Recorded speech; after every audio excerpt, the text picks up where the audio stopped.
Perbedaan antara Syiah dengan Ahli Sunnah itu perbedaan di dalam akidah, tidak hanya sekedar perbedaan di dalam fikih yang itu terkait dengan khilafiyah, fikhiyah.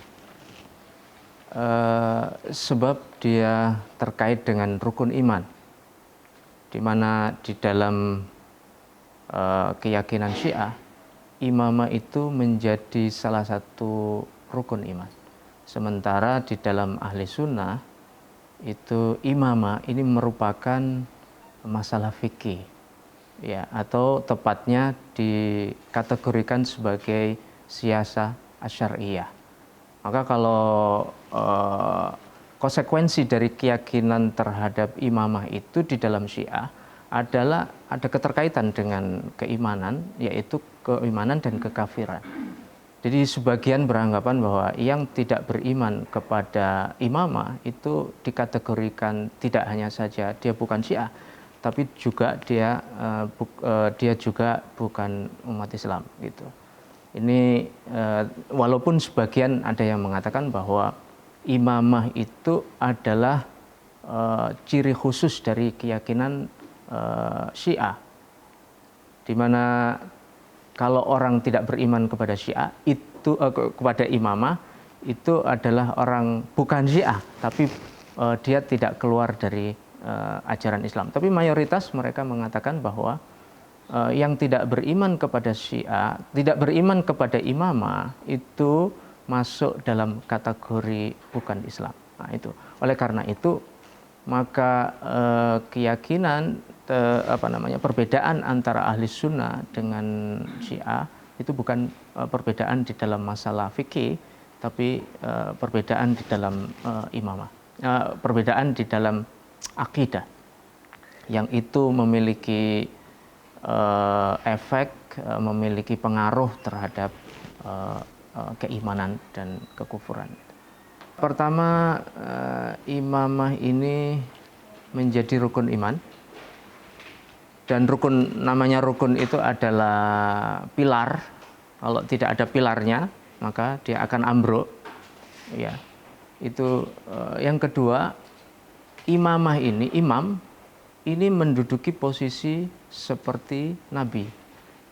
Jadi imam itu memiliki posisi sebagai masdar at-tasyri'.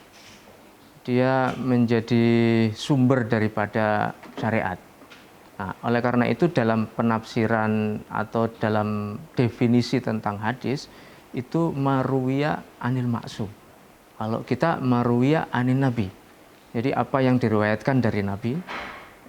Tapi kalau mereka marwiya anil maksum, yang dimaksud oleh mereka maksum itu adalah nabi ditambah 12 imam ditambah dengan Fatimah, jadi ada 14. Jadi mereka menganggap ada 14 wanita manusia suci yang itu bisa dijadikan tasyri', bisa perkataan mereka, perbuatan mereka, keyakinan ucapan mereka dan semua tingkah laku mereka itu bisa dijadikan sumber daripada agama, sumber daripada hukum. Ya, nah itu dengan begitu maka terjadi pergeseran. Ya, terjadi pergeseran. Hadis yang dia hanya sekedar hadis yang merupakan perkataan Rasul itu menjadi lebih luas anunya. Dan sesuatu yang diucapkan oleh para imam 12 itu juga dianggap sebagai hadis. Dan posisinya hadis kita tahu sendiri, posisi hadis itu adalah posisinya sangat strategis karena dia menjelaskan Al-Quran ataupun dia mendatangkan satu hukum secara mustaqil atau tersendiri, ya, seperti itu. Nah, karena itu maka di sini permasalahannya. Itu yang pertama. Jadi dia berposisi sebagai masdarut tasyri', imamah itu, para imam itu. Yang kedua, imam itu diangkat posisinya seperti nabi. Iya, seperti nabi. Pertama dia maksum, yang kedua dia memiliki, kalau para nabi memiliki mukjizat, kalau mereka memiliki karomat, yang karomah-karomah ini dalam beberapa riwayat disebutkan lebih daripada mukjizat. Ya, itu bahkan di dalam Biharul Anwar ataupun di dalam Usulul Kafi disebutkan bahwa para imam ini memiliki kriteria yang diangkat lebih daripada manusia biasa, lebih daripada nabi, lebih daripada malaikat. Dan bahkan sifat-sifat mereka ini disebutkan hampir mirip dengan sifat-sifat Tuhan. Inilah dari sini, ini permasalahannya inilah yang kemudian menjadikan bahwa masalah imamah itu sebenarnya masalah yang sangat krusial di dalam Syiah, dan itu sangat terkait dengan akidah. Ya. Mungkin di antaranya itu. Perbedaan imamah ada lagi nggak yang mendasar perbedaan dari Ahlus Sunnah wal Jamaah? Begitu imamah itu menjadi dasar, maka dia membangun semua doktrin. Pertama membangun desain daripada rukun iman dan rukun Islam. Gitu. Kalau rukun iman dalam keyakinan Ahlus Sunnah itu 6. Kalau rukun Islam 5. Tapi menurut Syiah rukun iman menjadi 5 gitu.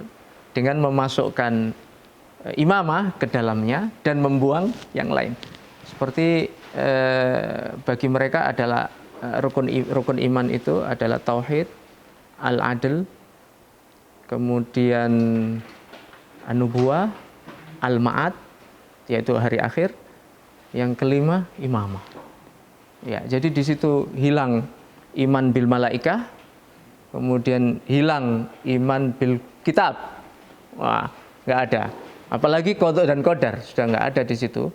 Jadi desain daripada rukun iman itu sudah berubah, gitu. Lalu desain daripada rukun Islam juga menjadi berubah, gitu.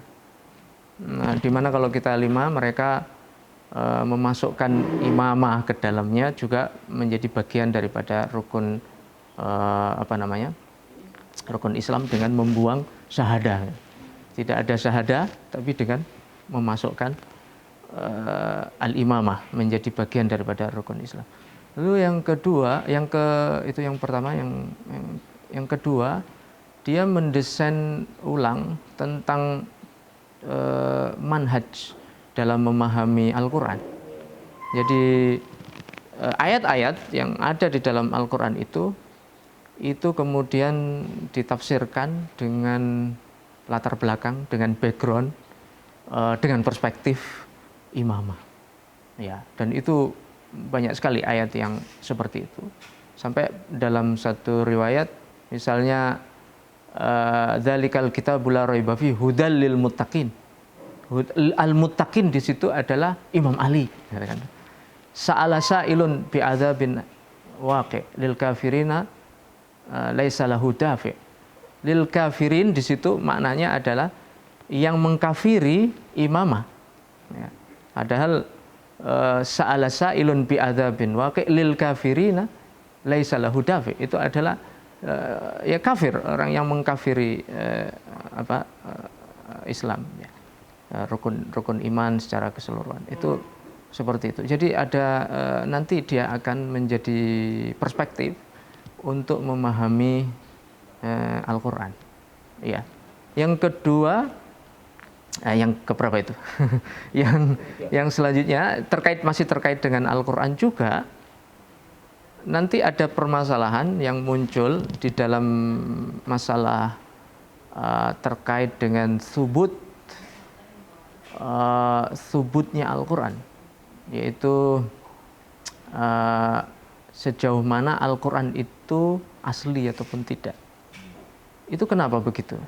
Karena dalam realitanya di dalam Al-Quran yang sekarang ada di tengah-tengah kita itu, tidak ada satu ayat yang secara pasti, secara jelas menyebut Imam Ali. Padahal imamah itu adalah rukun iman. tapi tidak memiliki dasar hukum dari Al-Quran secara jelas, gitu. Makanya kemudian muncul satu tesis, yaitu bahwa Al-Quran yang ada sekarang itu sebenarnya telah dirubah dengan menghilangkan banyak kalimat Imam Ali di dalam Al-Quran, ya, yang itu adalah menjadi dasar daripada imamah, gitu. Nah ini jadi imamah ini mendesain ulang dari cara pandang mereka terhadap keaslian Al-Quran. Yang kedua juga dalam penafsiran Al-Quran. Al-Qurannya beda gitu. Jadi Al-Qurannya walaupun mereka tidak mengatakan beda, mereka mengatakan bahwa yang ada ini tidak sempurna, atau yang ada sekarang ini sudah dirubah, gitu, sudah dirubah-rubah seperti itu. Ini meskipun sekarang mereka kalau ditanya mengatakan bahwa tidak, Al-Quran kami sama dengan Al-Quran Anda, gitu.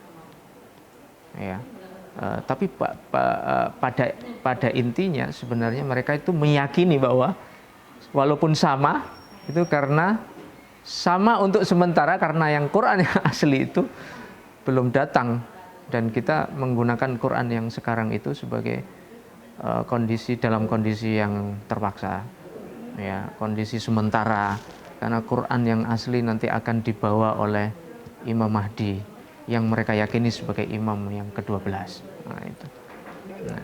Dalam sejarahnya Syiah, bagaimana konsep imamah itu hadir dalam mereka? Konsep imamah ini hadir karena untuk memberikan legitimasi terhadap gerakan politik, agar gerakan politik ini memiliki kekuatan dukungan.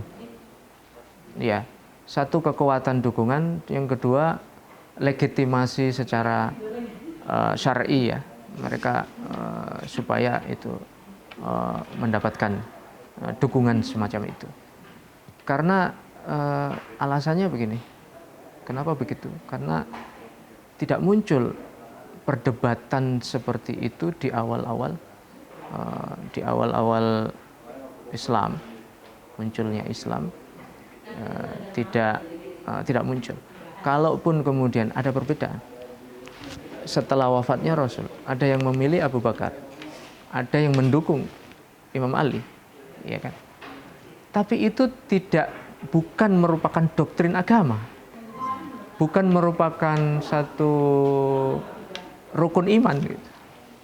Tapi sebagai pilihan politik, sama dengan kalau kita di sini misalnya memilih misalnya siapa gitu, ya, memilih, kan ada 2 calon gubernur Jawa Timur, kita memilih A atau memilih B, seperti itu. Ada yang mendukung A, ada yang mendukung B, bukan sebagai doktrin ideologi, gitu. Bukan sebagai doktrin agama bahwa ada keyakinan baru, gitu, bahwa sebenarnya Rasulullah SAW itu telah mewasiatkan kepada Imam Ali.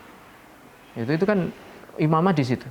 Rasul telah mewasiatkan imamah kepada Imam Ali, gitu, secara wasiat yang secara jelas, gitu. Dan itu bisa dibantah bahwa kejadian semacam itu bukan wasiat sebenarnya.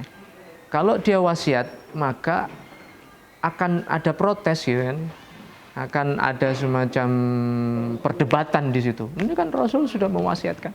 Dalam perdebatan di Saqifah itu tidak muncul bahwa pendukung Imam Ali pun tidak memunculkan konsep tentang wasiat itu. Berarti di awal-awal itu tidak ada sinyalir bahwa akidah tentang imamah itu muncul di situ. Enggak, itu hanya sekedar pilihan politik, seperti itu. Jadi semacam pendukung, hanya pendukung saja, hanya sekedar bersimpati kepada Imam Ali.